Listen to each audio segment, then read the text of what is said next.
Oh, Well, good recording in evening. progress. Welcome to another exciting episode of Love Not Fear. And today Annie is going to be teaching us part 2 of Joyous Sex. Yay! So, are we going to do our little affirmation before we get started? Go for it. We decided we were going to do this affirmation just to get us all, very, very short, just 3 lines, just to get us all into the mood. I, say it along with us if you want to. And I'm sure Annie will be saying it along with me. I will indeed, and having it. I am a being of love and light. I am a being of love and light. You are a being of love and light. You are a being of love and light. We are all beings of love and light. We are all beings of love and light. Yeah. Hi, Kenneth. Hi, Kenneth. So now we've raised our vibrations. Yay! Take it away, Annie. Okay, so I thought that it would be really interesting for me to teach us how to do kinesiology, energy toning movements. So for this, I need to be sat further backwards. So lovely, Jack, if you can share this at some point this evening. It's the health kinesiology, energy toning movements. Right, you just tell me which one you want and I'll put it up on the screen. So it's health kinesiology, energy toning movements. Hang on, that's not it. Hang on, is it it? So the other one is sexual reflexology. So Which one do you want first? the health kinesiology, energy toning movements.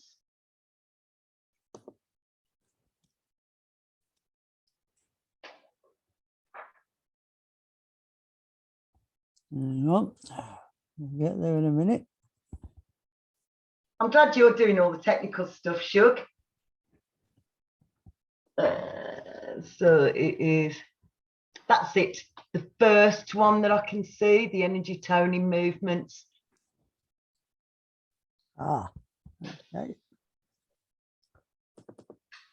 I'm going to sit further back so you can see exactly what I'm doing. So I thought I'd make this more interactive. I'm hoping you can still hear me. I can. Wonderful. So the first thing we're going to do is we're going to be seated. We're going to start with our hands on our knees, and then we're going to slide down to our feet and then back up to our hips. And we're doing these in sets of 7. So with energy toning movements, if you yawn, then it means there's already been an energy toning effect for you. So that's what we're doing, basically. Okay. So we're going to start with our hands on our knees. We're sliding down to our toes and back up again. Hang on, we'll get this thing up in a second. Just give us a sec to get this thing up. Yeah, sure. I decided not to sit on my swivel chair this evening. I thought I'd just sit still.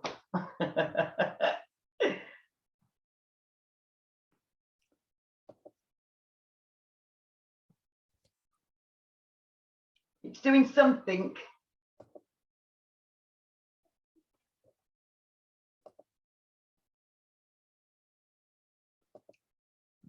Hello, Rachel and Chrissy. Hi there. We're just experimenting with the share screen because right, it's not. Oh, there it is. There it is. There it is. Wonderful. So the first one we're going to do is seated, and I'm hoping if I move far enough back, you'll be able to see exactly what I'm doing. So we start with our hands on our knees, and this one is the governing vessel and the central meridian vessel. So it's this exercise helps clear the mind, facilitates study, assists learning, and aids concentration. So that'd be pretty good for us. So we're starting with our hands on our knees. We're going to do this in sets of 7. So we're sliding down to our toes and back up to our hips. And we're doing that 7 times.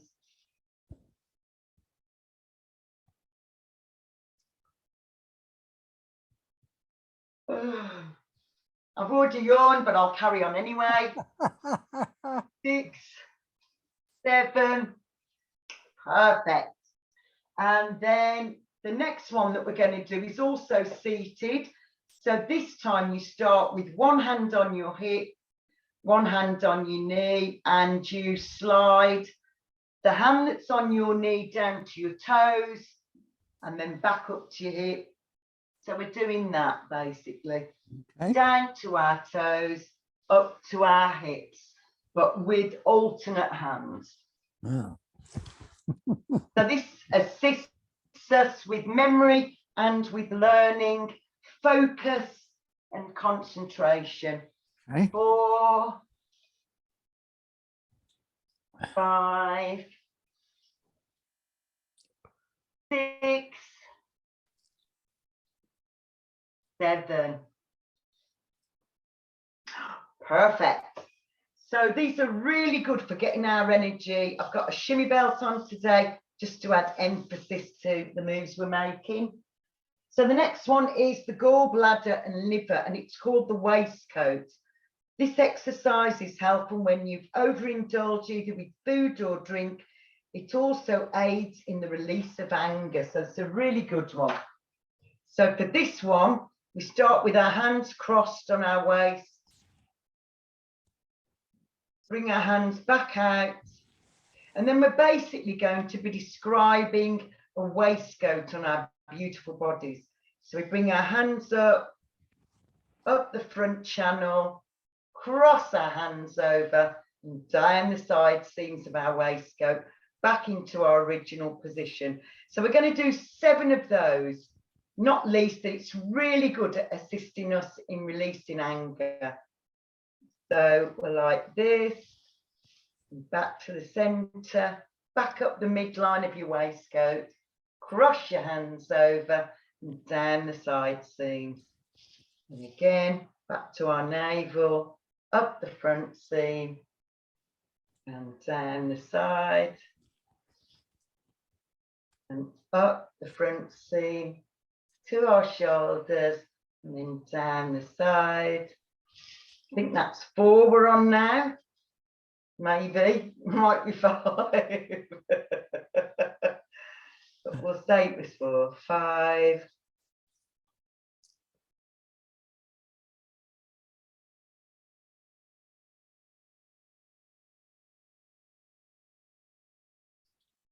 Perfect, wonderful. And last but not least is one that is particularly good for our kidney and bladder meridian. And completing this exercise helps the processing of grief and facilitates the process of releasing the past. On a physical level, it can also be used to help correct incontinence. So this is really quite easy to remember that it's kidney and bladder. So we start on our navel and then imagine that you're going for a pee, basically. So you slide your hands down, pull your trousers down to the back of your legs, and then back up again, and then back to our navels again. So this is really good for processing grief and for helping our body to let go of the past.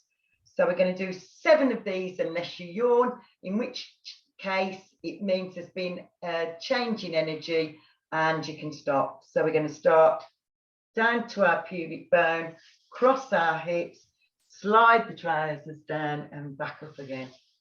Back on our navel, down to our pubic bone, cross our hips, slide your trousers down and back up again. And I think we're on 3. Hello, well John. done to We're just doing everybody some who's taking exercises. part. 5, 6. Oh, you're looking so good. And 7. Brilliant. So I wanted to show people that just to get our energy moving, so that if we're going to be ready for joyful sex, we really need our energy to be really, really good, basically. So you can take that slide away, lovely Jack. Okay. Unless people want to keep a copy of it in some way. And then the next thing I wanted to do was to show you how to, one of the ways to stimulate your Kundalini energy. So you're going to stand in the classic belly dancing pose with your shoulders and your feet no wider than each other. So my shoulders are this size, so my feet are apart, but no wider than my lovely shoulders, basically. So I feel quite firm and stable, basically. Okay. So what we're going to do is put our hands into the mudra for water. So it's your middle finger and your thumb, and we're going to do this. That's it, you got it, you got it.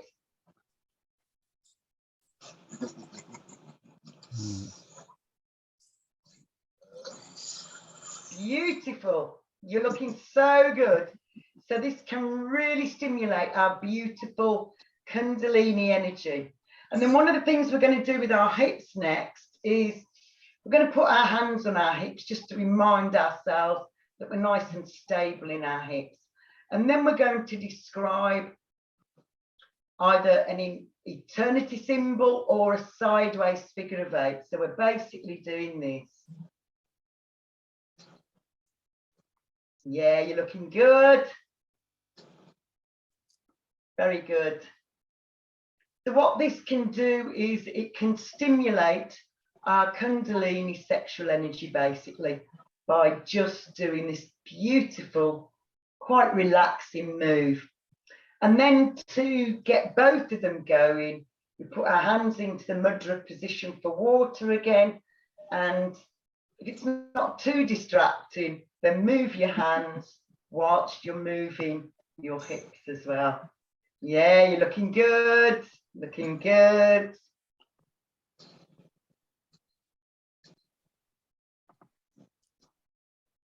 Beautiful, well done. Well done for taking part in that. That's Annie. Yeah. Hi, Chrissy. Hello. I could have bought Hello. I could have bought my belly dancing thing if I'd have known, because I could have joined in, couldn't I? Because I've got one of those things for belly dancing. You've got a shimmy belt. I have, yeah. Wonderful. Well, it wasn't compulsory to have a shimmy belt. I just thought I'd wear that as well. But yeah, it's all good.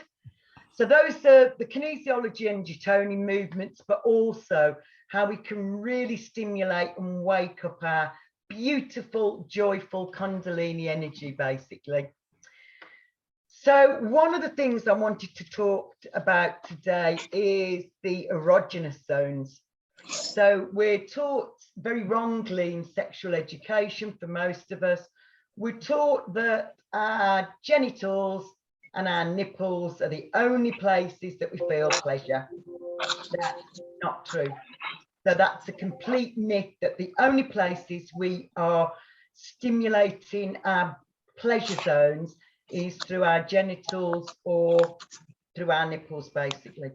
So the most important one is our brain. Our brain is the most awesome, wonderful erogenous zone, basically. What we can imagine can really turn us on.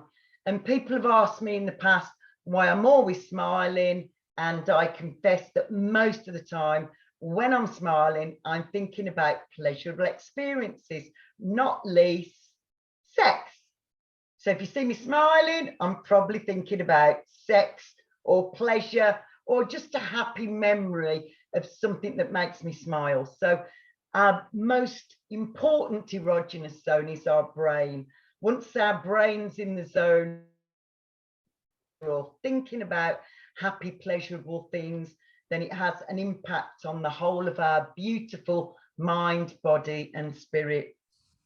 So the nape of the neck and our collarbones are very sensitive to breath, to touch, to licks, to kisses. So anything we do to that area is going to feel really, really lovely. The next thing is the spine. So down our beautiful spine, especially in line with our heart. So if I stand up, so if at the back of my heart there, so in right behind my heart is where we are usually very, very sensitive. So if anybody strokes us over our heart chakra, on our back, as well as working their hands gently down our spines, that can be really arousing for us. The inside of the wrists is another place. Inside of the wrists is very sensitive, and there are lots of nerve endings there as well. And our heart meridian goes from there all the way up to our beautiful heart. So basically from our little fingers all the way up to our heart, basically.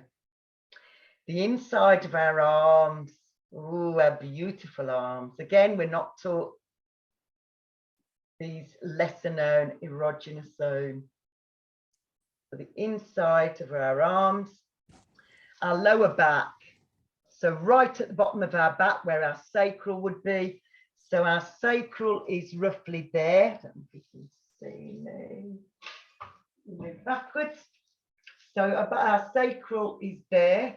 So it's just above our sexual organs basically, and it's bright orange, and it's where we receive joy and pleasure and detoxify from. So actually your lower back, which is still in line with your sacral chakra, again is a really, really sensitive erogenous zone.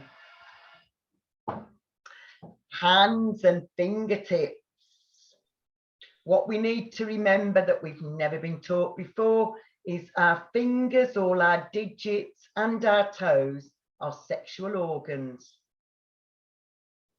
So for me, if I manage to spill chocolate on my fingers, or I don't know, ice cream or anything like that, there's something very pleasurable about sucking your fingers. Getting all that lovely, lovely, lovely, lovely stuff off your fingers. And the reason is, these are our sexual organs as well. It's something that's been missed out of our sexual education, basically. But yet, there are lots of people who have so-called fetish. I don't really like that word. It's just people who are very smart that know that our toes and our fingers are sexual organs, basically. And they are very sensitive as well to touch. So have a try with that.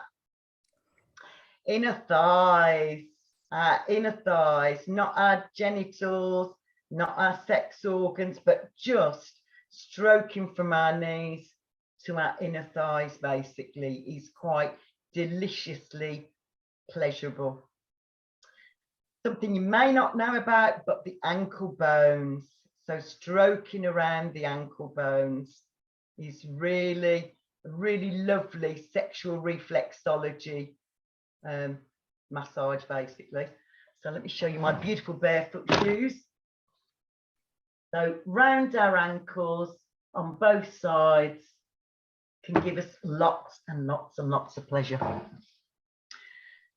I understand that for some of us, we'll be doing solo pleasure, but if you can get someone else to do it, all the better. Very much the better.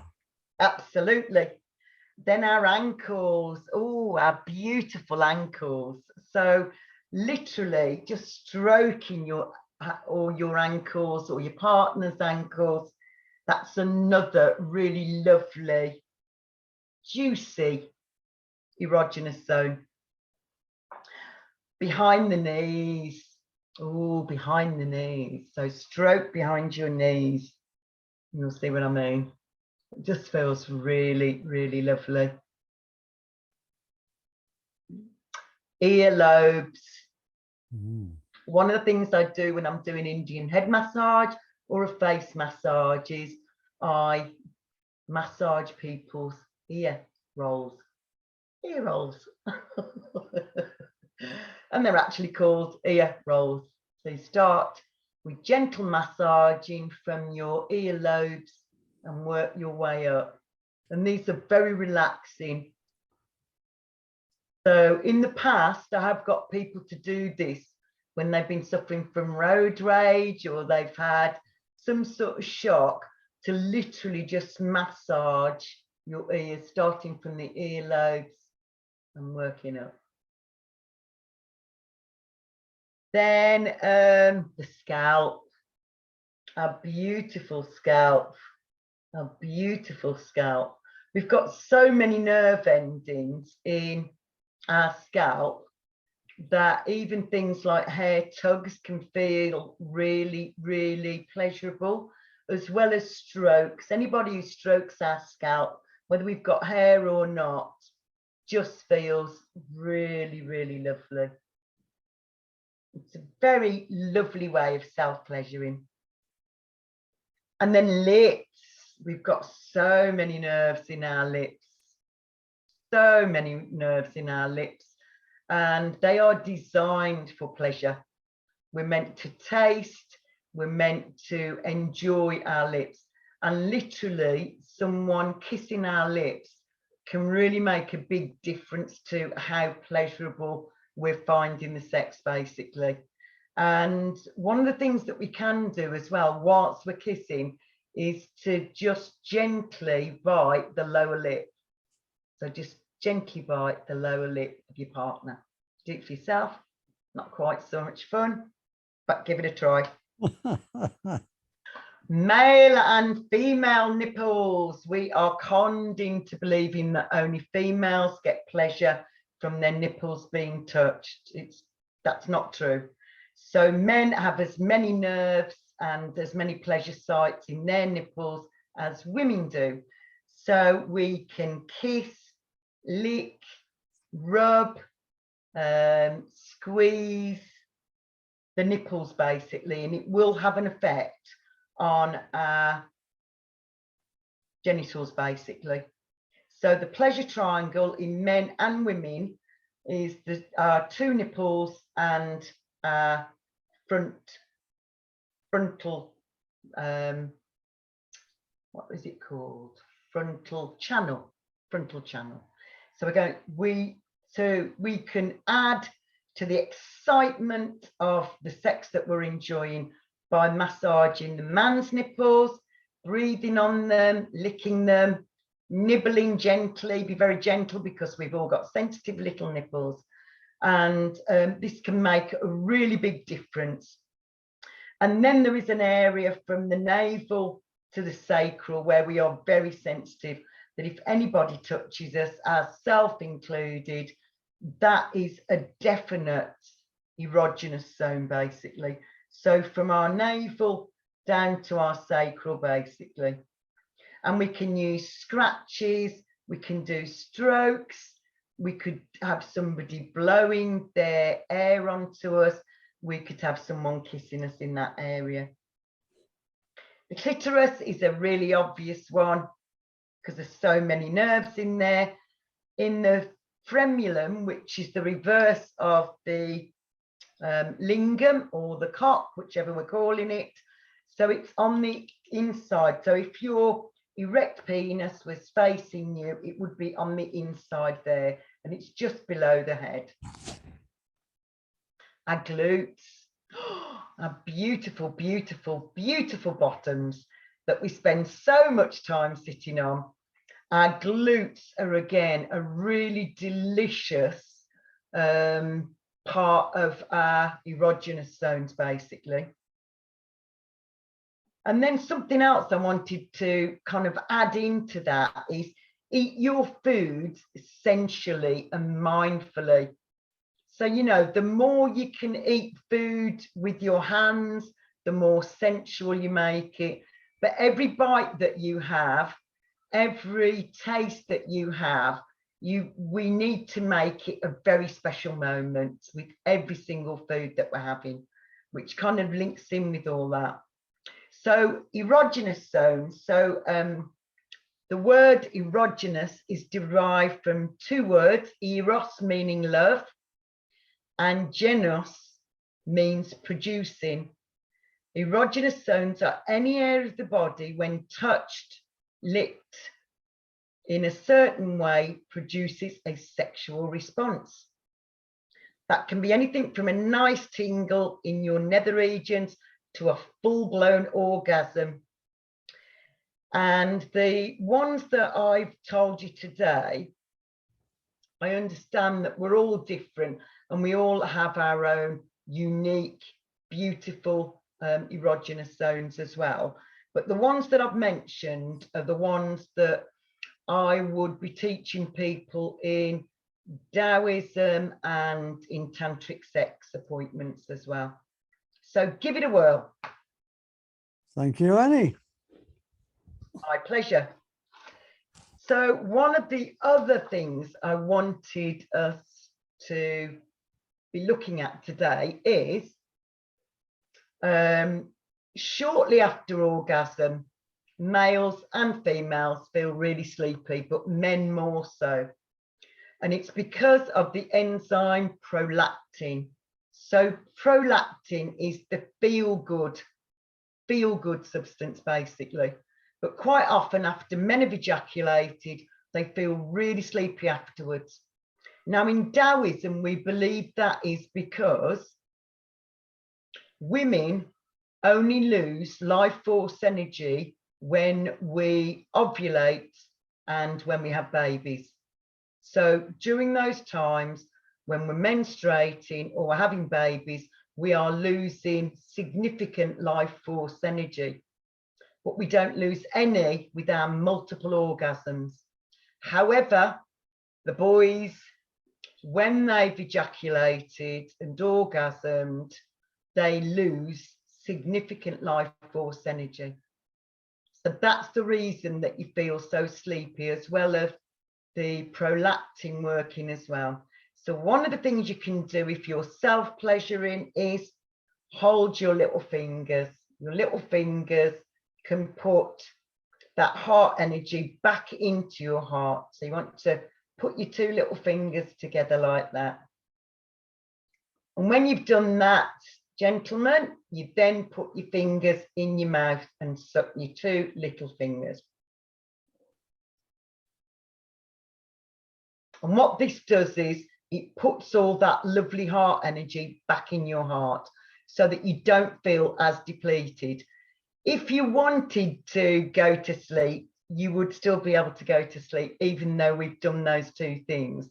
But I just think it's really important to understand that, you know, we haven't been told the truth about how our orgasms work. We haven't been told the truth about how we can stop ourselves from feeling so tired after, particularly men, after they've ejaculated. So if you're solo pleasuring, you put your fingers together and then you suck them, and that will put that heart energy back in for you. So how exciting is that? That's brilliant, Annie. Absolutely brilliant. So what shall I do next? I'll do awakening the senses with Tantra. So something that we know already is that whenever we have our eyes closed, we experience our other senses. You know, they are really heightened. They become even more magnificent than they would be if we were able to see. Mm-hmm. So with the awakening of the senses with Tantra, the girls always go first in Tantra, so I love it. And what makes Tantra unique from most spiritual practices is that Tantra embraces the senses as a path to the divine. So it makes it sex, not just, well, not that sex could be mundane in my world, but instead of it being mundane, it is a path to the divine. So it makes it very spiritual. I've considered an act of worship. Absolutely. Worship of the divine feminine. Indeed. I like that, Jack. Yeah, that sounds great. So it sees the body as a temple for consciousness to play and explore the material plane. Tantra uses the senses to expand our awareness. This session that I'm going to describe explores the art of giving and receiving pleasure by activating all the senses. Yippee! There is something profound about surrendering totally and allowing all your senses to respond, to be awakened. So for this, you'd need a blindfold. As I said earlier, the girls go first in Tantra and Taoism. So the main focus on this session is to have a greater awareness of all your beautiful senses. Each sense is a doorway inviting us to rediscover the pleasure and rewards of being in our beautiful, magnificent bodies, being in the present and appreciating our surroundings. So the power of sight. In this session, we would limit the vision with a blindfold to enhance the other senses and to add an element of surprise. So how you'd set your session up is you would have at least 5 different foods, basically. So you could negotiate with your partner what food you might want to use, things like raspberries, strawberries, cheese cubes, I don't know, chocolate buttons, whatever you can make bite-sized pieces, basically, you're going to put onto one plate. Things like cherry tomatoes, cherries, you'd need to depict them first so that when your person eats it, they're not going to choke on it, basically. So then you would get a tray with all different fragrances. These can be herbs, they could be peppermint, they could be essential oils, they could be ginger, anything that's got a pungent smell that you're going to be able to smell is going to be really, really lovely for you and your partner. And then music, the power of sound. I've got various things in my shamanic corner. I've got rattles, I've got little drums, I've got all sorts of things that make noises like the temple bells. I've got a singing bowl, and I've also got quite a few CDs. Oh, well done, Chrissy. Chrissy's got a singing bowl there. Well done, Chrissy. And then, so the power of touch. So I've got things in my tantric box. I've got a piece of velvet, excuse me, a piece of velvet, some leather, some tassels, and I've got things that are called angel fingers, which are just copper fingers, basically, that you can stroke over the skin. I've also got one that's called an Omax that you put on your crown and move up and down. That also just gets all those receptor sites really zinging and exciting. So let's go through it bit by bit. Now we've got all of your things assembled. So the power of sound. Sound can create a mood that can affect our emotion. Most of us have got pieces of music that when we hear it, it either makes us cry or it makes us happy, but we hear that music and straight away we're back in that moment again. So one of my favorite pieces of music is Adagio for Strings in D minor by Barber. So whenever I hear that, it makes me cry because it's such a beautiful piece of music.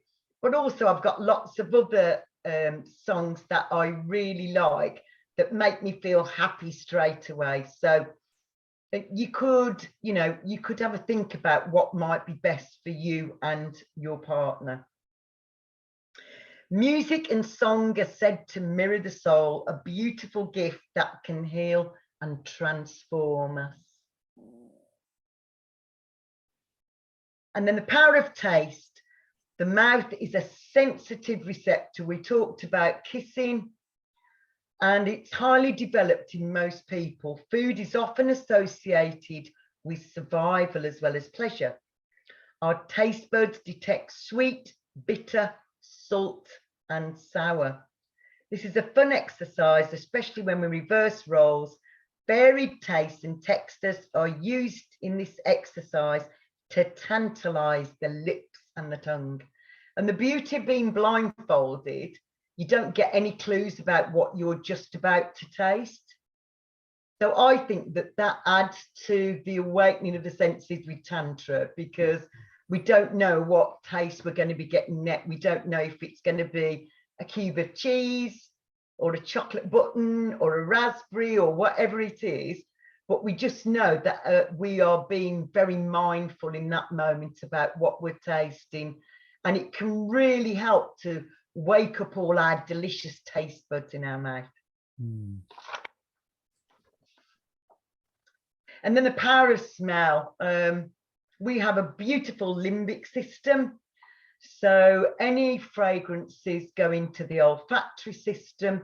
So it goes into the nasal cavity and then right up into our brain straight away. So for instance, you only have to smell, let's say, coconut oil, and you're back on a beach again, or you smell the smell of ferns and you're back in that forest again. So it has a way of locking in our experiences, and most of us have been drunk at some point. I'm going to admit it. In the past, I have got very, very, very drunk on Pernod and blackcurrant, and the next day when I smelt it, I was back in the zone and I felt like I was going to vomit again. And most of us have had similar experiences that we go, we smell it, and because our limbic system is so powerful at locking in fragrances, we immediately get that whole horrible, gut-wrenching, horrible, you know, hangover effect all over again, basically. So scent is an important component of pleasure.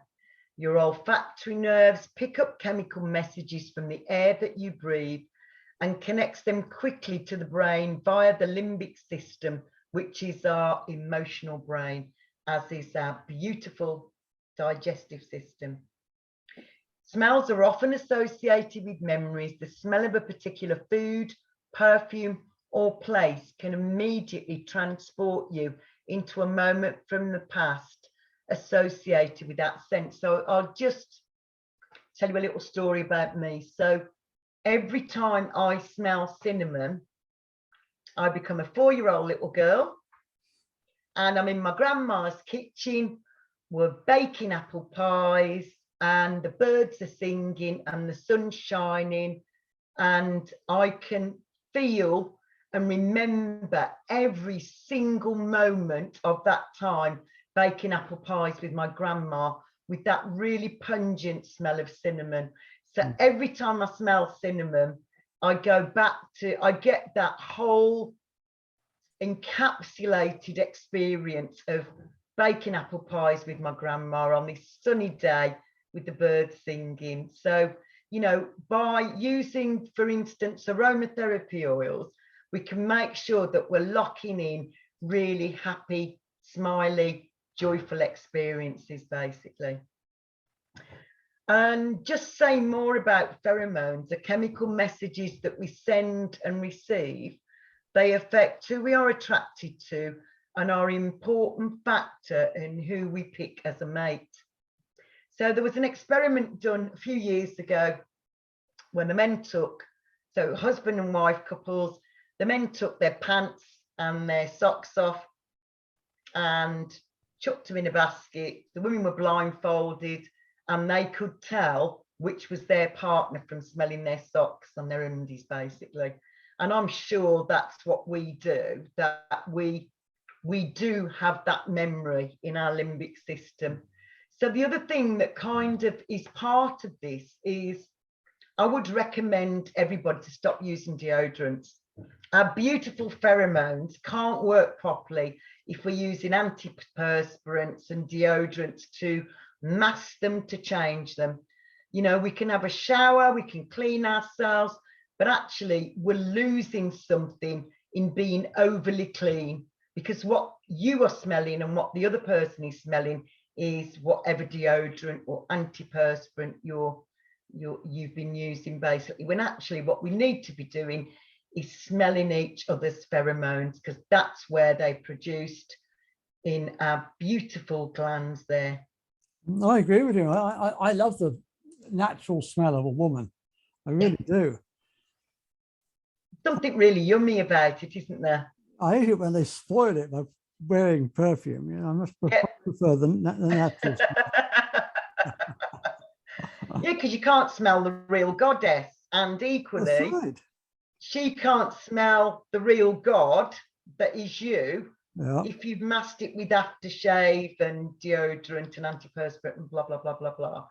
So you know, use less of that.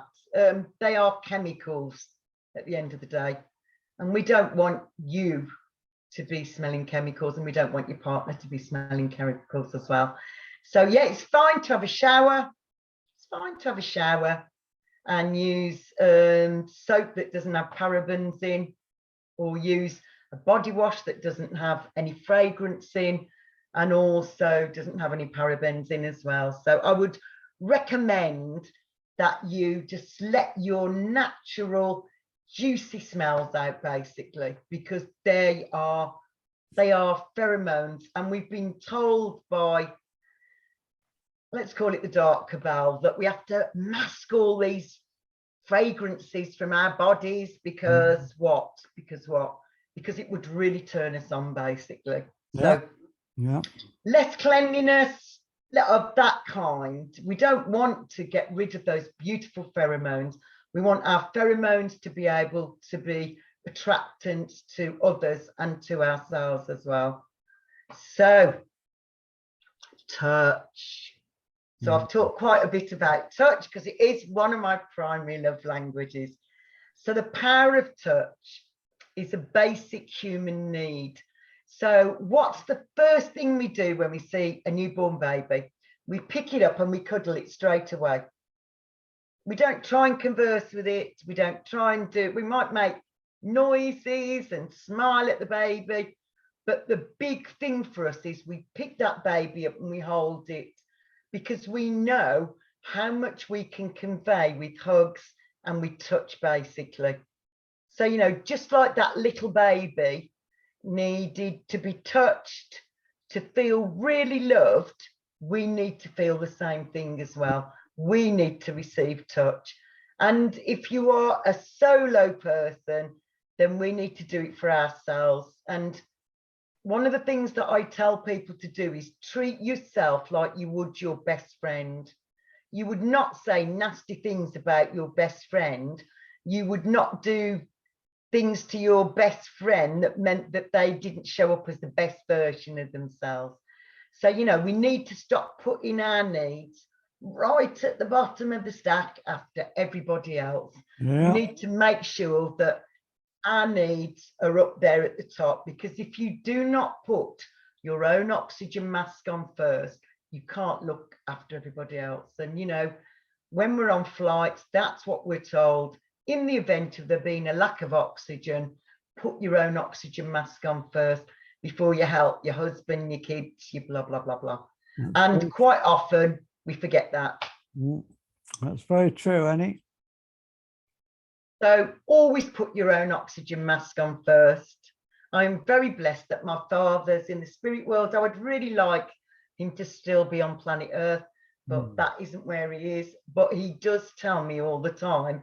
He'll say, which bit of that behavior is putting your own oxygen mask on? And I'll go, it's not putting my own oxygen mask on at all. It's running around putting everybody else's oxygen mask on, but not putting my own on. So it's very important, put your own oxygen mask on first. I'm not very good at that either, Annie. And you need my dad to come and give you a prod and go, Jack, put your own oxygen mask on. I shall send him over the next time he's reminding me. We'll get your dad and my dad to get in spirit together, put their heads together. Yeah. My dad can come and kick me up the arse. I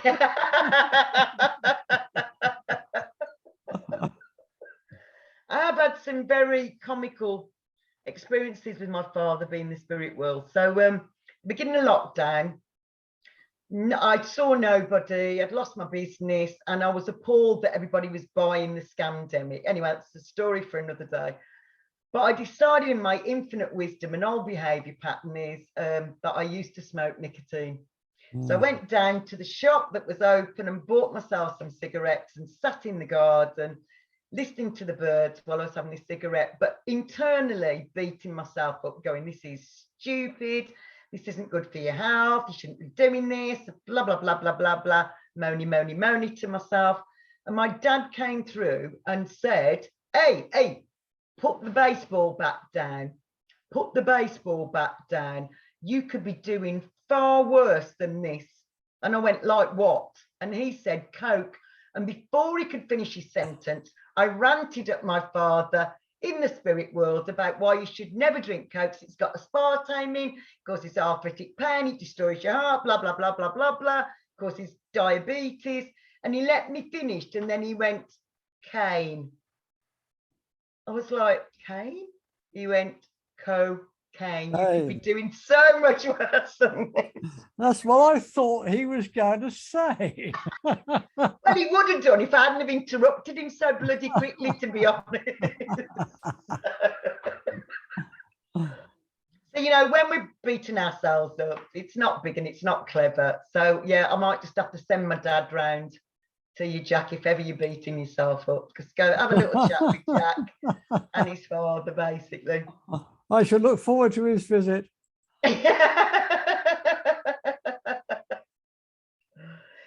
So we live in a culture of where many people are often touch deprived, particularly during the scamdemic. That's what's been happening, isn't it? That elderly people were isolated. We were told we weren't supposed to touch each other. We were supposed to do social distance, blah, blah, blah, blah, blah, blah. All that disconnected us from each other's hearts. That was so, you know, cruel, so cruel. It really was so cruel for just so many reasons. I've got friends who are early years teachers who have said that developmentally, children who are 2.5, 3, even 3.5 are 2 years behind what they should be. I can believe that, yeah. They're 2 years behind. So because they haven't been seeing people's expressions, they haven't been able to hear them. No, that's so important for kids. Yeah. So important for us too. It really is important for all of us. That's why we love hugs so much, isn't it? Hugs are just amazing.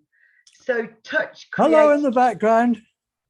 Hello.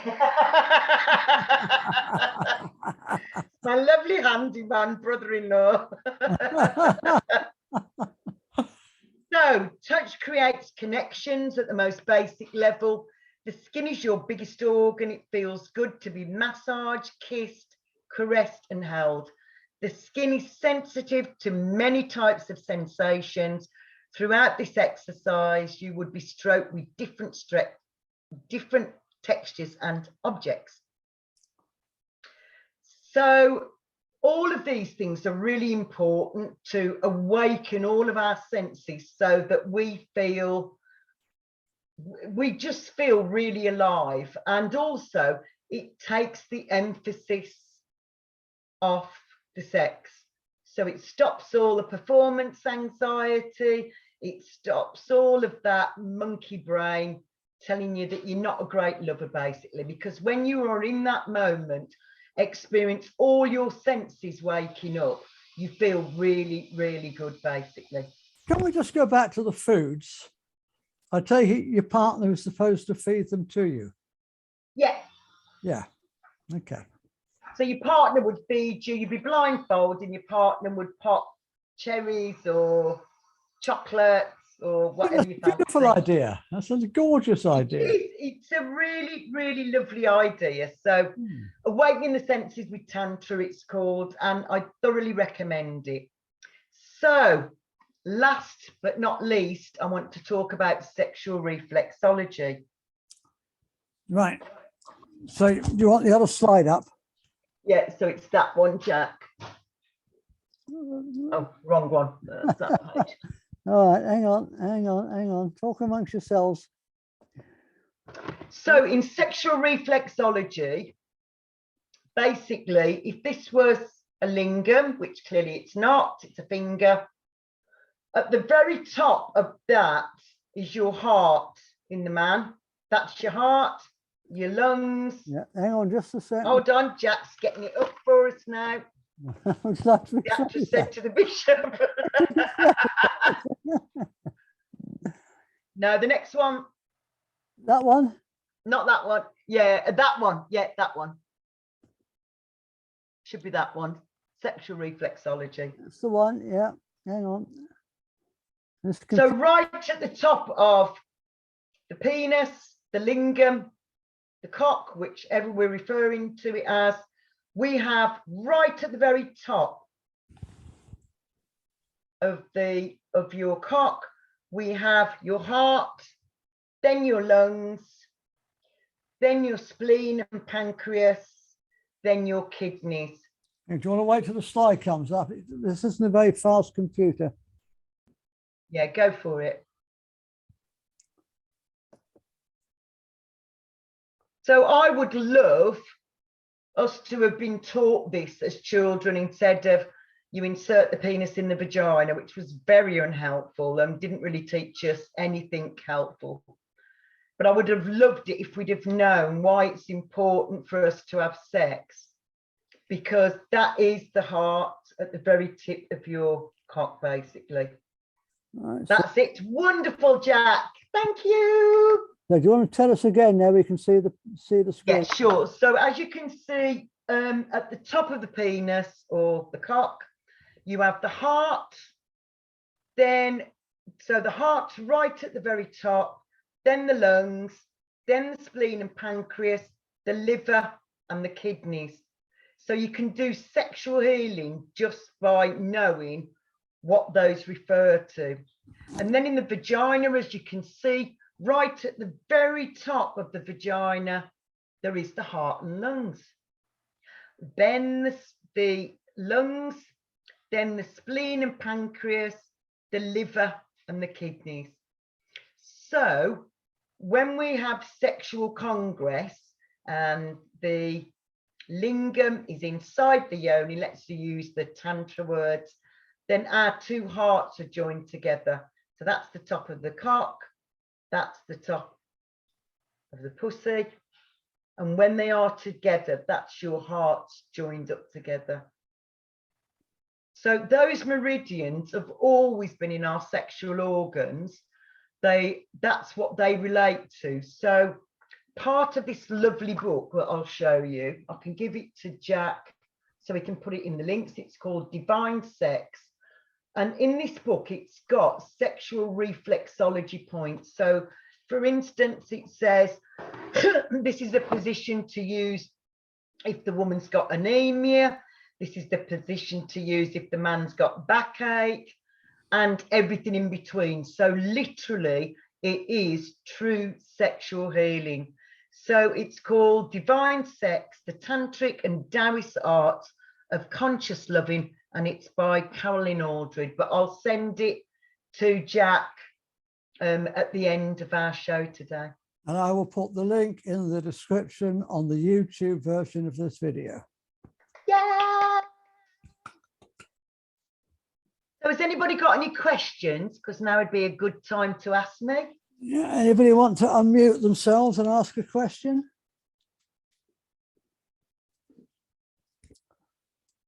Or anything you want to say about what you've heard this evening or last week?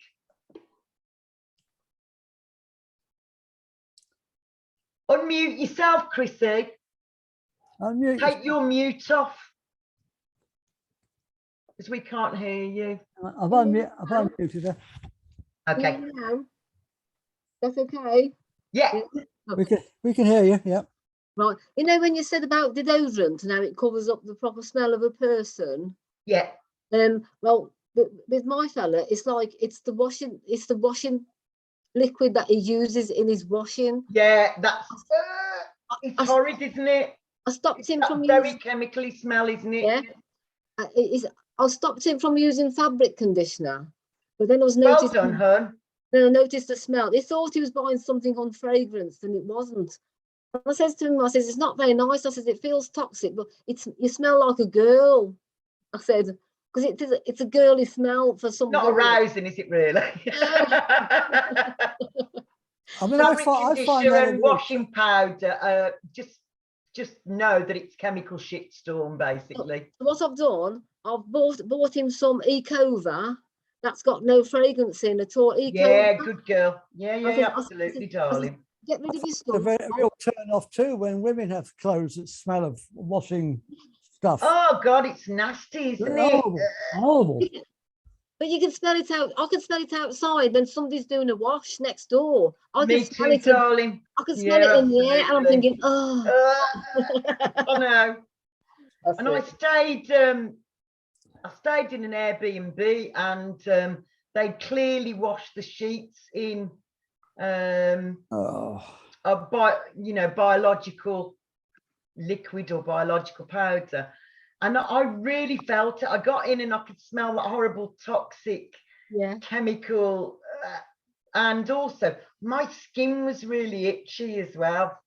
Just because it's not good. I don't want something that's going to biologically eat my skin away, really. I don't know why. But yeah, I completely understand that. We need to be able to smell each other's pheromones. And we've been brainwashed into thinking that we have to have chemical smells. We really don't. We need the opposite of that. Thank you, Chrissy. Thanks, Chrissy. The first time I've heard that a man goes to sleep straight after. What's that all about? Because I didn't know about that with my fella. Okay, well, most men, we'll just say most, because just not him. Just not him. So for most men, because prolactin is working when they ejaculate, but also they're losing life force energy as well, so it makes them really sleepy. He doesn't lose any. Well, you're a very lucky girl at all. But most men do. So in Taoism, we believe that men are losing that life force energy. So 2 little fingers together, put them in your mouth, basically. So you could do that for him when he's ejaculating. If you want. If you don't do it. That would be my advice to you.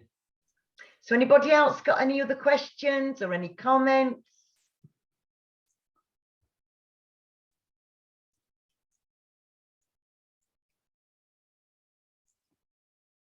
Well, thank you for the other 2 gentlemen for taking part in our radio show. Yeah, thanks very much for coming, everybody. The recording of this will be on YouTube in about an hour and a half. And all the links will be down in the description on there, as well as how you can contact Annie if you want to work with her. She's a very, very talented sex therapist, and lots of other modalities too. So very covered there. As soon as it's up, please do like and share and subscribe to the channel, the YouTube channel, if you haven't already, because that really helps the channel to grow, and we really appreciate that. And thank you for another wonderful presentation, Annie. And thank you, Jack. Thank you, Jack, for giving me this great opportunity. The only problem next week is going to be to top it. We've done 2 brilliant shows now, this week and last week. Find something to beat it next week. Well, I thought we were pretty good on the manifesting one as well, weren't we? We set ourselves some very high bars. I'm sure we could think of something deliciously lovely to talk about on our Love Not Fear radio show next week. And also just to remind people that I also do a Friday show. I don't do it every Friday. It's called Co-Creating the New Earth Together. And I'm saying this not just to the people present now, but to the people who watch the replay later.